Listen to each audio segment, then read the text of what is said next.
Hello guys, ආයුබෝවන් කියලා පිළිගන්නවා essay guide hub YouTube channel එකෙන්. අද අපි කරන්න යන්නේ Windows install කරන්න. ඉතින් ඔයගොල්ලන්ගේ මුලින්ම ඔයගොල්ලන්ගේ pen එක PC එකට ගහ ගන්න ඕනේ. ඊට පස්සේ ඔයගොල්ලන්ගේ boot menu එකේ BIOS key එක වාගන්න ඕනේ. ඉතින් boot menu එකේ BIOS key එක වාගන්න ඔයගොල්ලන් motherboard එකේ වර්ගය දැනගෙන ඉන්න ඕනේ. ඉතින් ඔයගොල්ලන් motherboard එකේ වර්ගය on වෙනකොටම වැටෙනවා. ඊට පස්සේ motherboard එකේ වර්ගය ගහලා Google search එකක් දාන්න ඕනේ.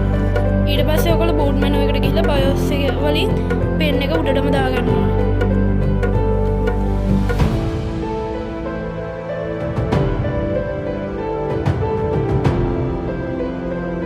ඊට පස්සේ ඔයගොල්ලෝ next කරන්න ඕනේ. ඊට පස්සේ ඔයගොල්ලෝ install now කියන බටන් එක උඩ click කරන්න ඕනේ. ඊට පස්සේ I don't have a product කියන එක ඔබන්න ඕනේ. ඊට පස්සේ ඔයගොල්ලන්ට ඕන version එක select කරලා next කරන්න ඕනේ. ඊට පස්සේ මේක tick එක දාලා next කරන්න ඕනේ. ඊට පස්සේ ඔයගොල්ලෝ custom වලට ගිහිල්ලා partition එක select කරලා next කරන්න ඕනේ. ඊට පස්සේ මෙන්න මේ විදිහට install වෙන පටන් ගන්නවා.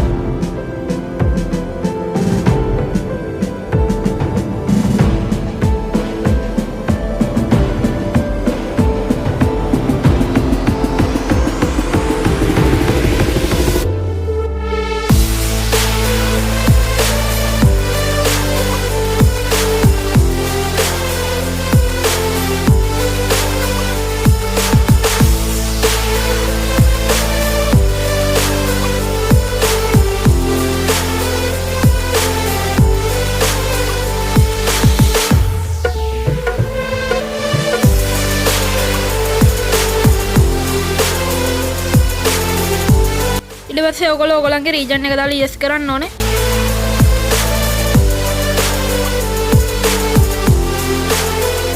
මම මේක skip කරනවා. මම මේකේ setup for personal use දාලා next කරනවා. ඊට පස්සේ ඔයගොල්ලන්ගේ account එක add කරන්න හයි. මම නම් offline account එකක් තමයි හදන්නේ. ඊට පස්සේ ඔයගොල්ලෝ නම දාන්න ඕනේ.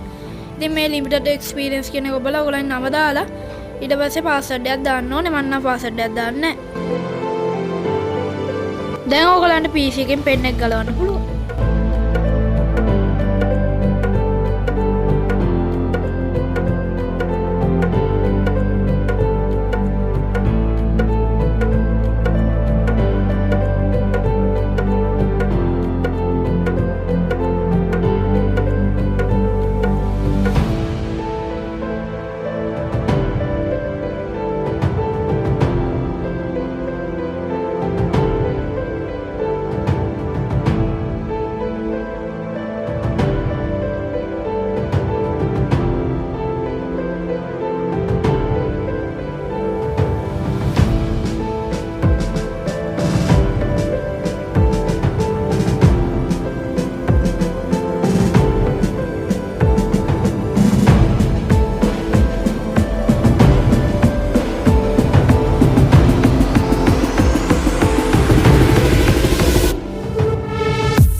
හරි ඉතින් අද අපි කරේ Windows 11 officially install කරන්න කොහොමද කියලා. ඊළඟ දවසේ මේ වගේ වීඩියෝ එකකින් හම්බෙමු. සුබ දවසක්.